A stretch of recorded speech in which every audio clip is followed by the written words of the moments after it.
Hey guys, we're going to be checking out a video titled How the Berlin Wall Actually Worked. This should be a very in-depth video, I hope. Given all the nice details about the Berlin Wall. It's a place that is quite legendary in Germany, East and West Berlin, obviously, with a little bit of history that I do know about Germany since I've been doing reaction videos regarding Germany. But we're going to be checking out this video right now. If you have any recommendations, leave those in the comment section down below. And as usual, thank you for watching. Please do like and subscribe as usual, and talk to your boy in the comment section down below. Without further ado, let's get right into this video. Imagine having to split a city into two completely separate parts. Roads that used to connect are now dead ends. Your job on the other side of the city inaccessible, and the neighbor across the street that you used to see daily, you will perhaps never speak to him again. The Berlin Wall did exactly that, separating East and West for almost 30 years. For this video, I've animated the various development stages of the wall in order to understand the design of this unique piece of architecture. This is how the Berlin Wall worked. Okay. Living in Berlin before the wall was built was a strange life. You could move around the entire city freely, but you were either an East Berliner or a West Berliner. After the Second World War, the victorious nations had divided the German city into several parts.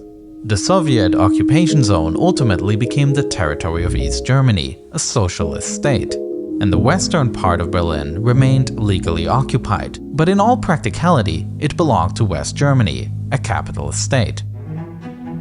Socialism and capitalism, two different nations, and even two different currencies, separated only by streets. Wow. Trains connecting the different parts of the city would make announcements. Next station, last stop in the eastern zone. Many people lived in one part of the city but worked in the other. East Berliners took jobs in the West in order to benefit from the stronger currency, while West Berliners got their haircuts in the East at prices that were much cheaper to them. And in a way, both systems tried to outdo the other. In West Berlin, a multitude of stores sprang up on the Kurfürstendamm Street, shop windows filled with the latest brand name products of Western consumer culture. While just a few streets away in East Berlin, there was Stalinallee, a street that was transformed into a boulevard full of buildings in the style of socialist classicism.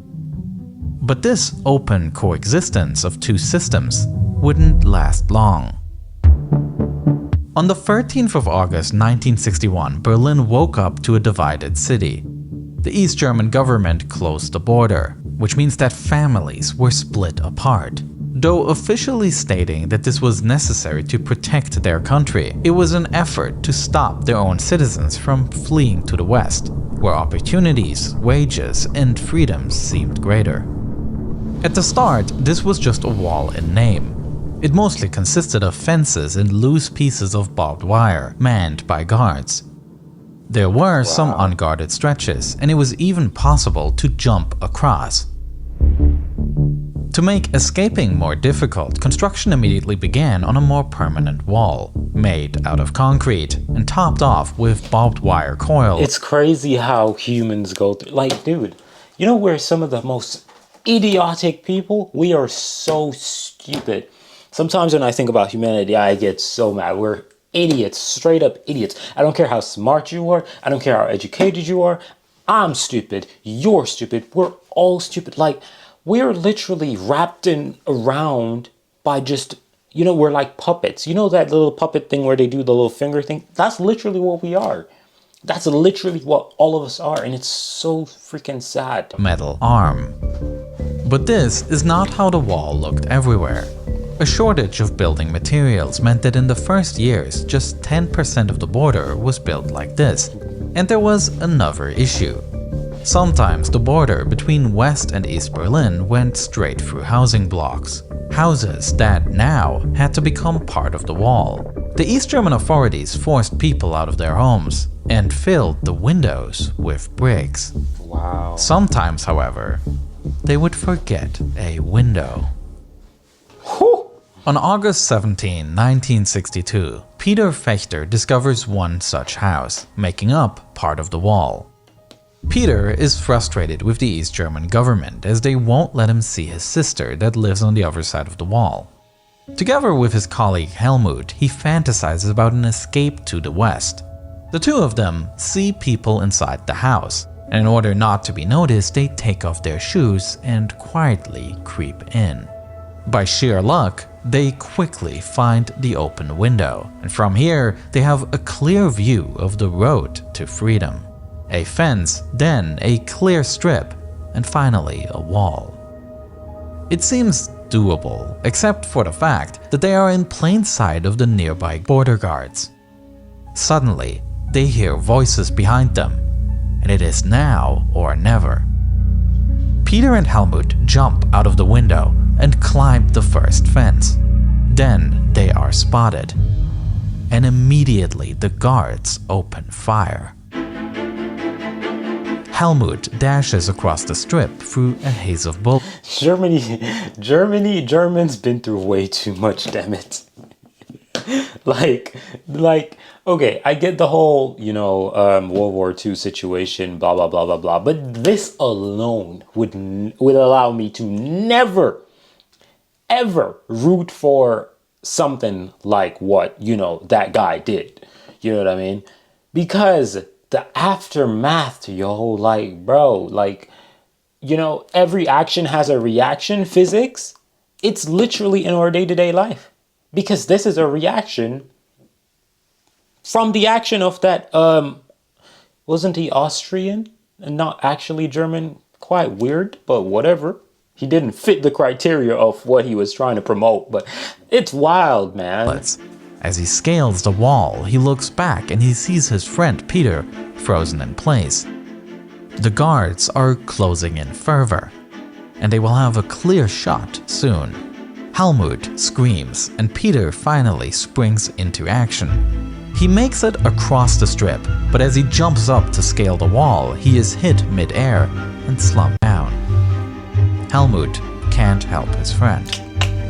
An entire 50 minutes passes as a crowd of onlookers gathers to see Peter lying on the ground, slowly dying at the base of the wall. Tragic stories like Peter Fechter's were widely covered in the West. But for the East German authorities, the only lesson learned was to increase the wall. Over the course of decades, the wall is consistently upgraded, with more and more increasing security features. What once was a single wall soon became a brutal border strip, cutting the city further and further apart. As improvements to the wall were made, escape attempts shifted to new methods, and the wall would be expanded again, a back and forth that was repeated until the last version of the wall was built. The version of the wall that became famous. From 1975 on, the East German authorities rolled out this version of the wall, a border virtually impossible for anyone to cross. And this is how it generally worked. Coming from the east, only the visual... Thinking about borders, the only border that I really know is, Mexico, whatever, United States. And you think about it, Mexicans are not building a border, right? Because they're not trying to keep Mexicans out of going to the United States. However, the United States tries to build a border to keep Mexicans out of the United States.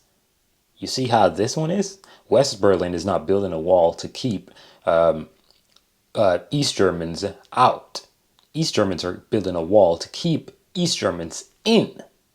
That's when you know things are just messed up. Barrier made of concrete slabs can be seen. This was done so that the exact border fortifications are not visible, as this knowledge could be used to plan escape attempts. Just behind this barrier, the ground is covered in so-called Stalin's grass. These are mats made of steel needles that would pierce the foot of anyone trying to jump across. So sad. Next up is a signal fence consisting of barbed wire stretched over concrete posts. Anyone trying to scale this fence would quickly press the wires together, triggering an alarm and notifying the guards in a nearby watchtower. Watchtowers were manned 24/7 by 2 to 5 soldiers. These soldiers had a clear view of the whole border, with orders to shoot anyone on sight. Trying to use brute force to break these sections would not work either, as behind the signal fence are several rows of tank traps. So that means, if this was 75, I could be sure it was 1975, that means there are likely people who are watching this video who existed as a child throughout this, because that would be 75, so you'd be 25, and then the 20, you'd be close to 50. Barring anyone from driving through with a vehicle. In the middle of this border zone is a path for soldiers to patrol the area, oftentimes accompanied by dogs. And behind this is the so-called death strip, a stroke of dirt stretching for miles in every direction, in full sight of the guard towers. Hiding is impossible. And if anyone somehow made it past here, they reach a part that is easily recognizable: the wall facing the western side. In contrast to the old wall, these elements had a foot-shaped bottom, which meant that no holes in the ground were needed for their construction. And instead of barbed wire on top, there were now pipes made of asbestos concrete. These pipes provided stability for the wall elements, and the East German authorities also hoped that they would decrease the prison camp feeling of the previous wall. But this was not the only reason for the change. The new concrete used was extremely smooth, with nothing to grasp onto. One thing the authorities didn't consider, however, is that this smoothness made the wall an easy target for graffiti from the western side. Graffiti that would dominate many of the 45,000 elements that were placed in Berlin. Artworks that would often mock the East German government resulted in an open gallery of sorts, highlighting the harsh difference between life in the West, where free artistic expression was possible, and life in the East, where this was unthinkable. Exact numbers of victims from this wall are disputed, and it is something that to this day is being researched. But over the years, it was many who, just like Peter Fechter, were hoping for a better life on the other side of the wall. Damn. But the Berlin Wall was only a small part of the division of Germany. In addition to Berlin, the whole country was also divided into two parts, and some people made daring attempts, risking their lives to try to get to freedom. For example, the two friends Günter Wetzel and Peter Strelzik, who wanted to build a better life for themselves in the West. And after coming across an article about hot air balloons, an insane plan was born. The two decided to build their own homemade hot air balloon to escape across the border. After everything is sewn together, the burner is started and the balloon takes off. But then, immediately after taking off, a huge hole is torn in the top of the balloon, and they could crash to the ground from over 6,000 feet. 6,000? They got it I that made a high. complete video about this spectacular balloon escape, with some of my most elaborate animations and illustrations. And I was able to interview Günther for this project, who told me how the daring escape attempt went. Plötzlich kamen vom Boden 3 Scheinwerferstrahlen auf uns zu und nach kurzer Zeit ist auch unsere Flamme ausgegangen. This documentary is part of my ongoing Nebula original series Underexposure, in which I create higher budget productions, such as my video about the Bin Laden raid, with detailed animations exploring how the raid unfolded. Or my video about the Tenerife disaster, the worst aviation accident that ever happened. Videos that are not made for the YouTube algorithm, but unrushed storytelling. Nebula is a creator-owned streaming service where the likes of Johnny Harris, Wendover Productions, Real Life Lore, or The Present Past post their videos early, ad-free, and create higher-budget originals. The Present Past actually wrote the script for this very video with me, and he has his own fantastic video out about all the different borders in the world, which I would highly recommend checking out. So go to nebula.tv/neo and make sure that you use that very link so that you get 40% off on an annual plan.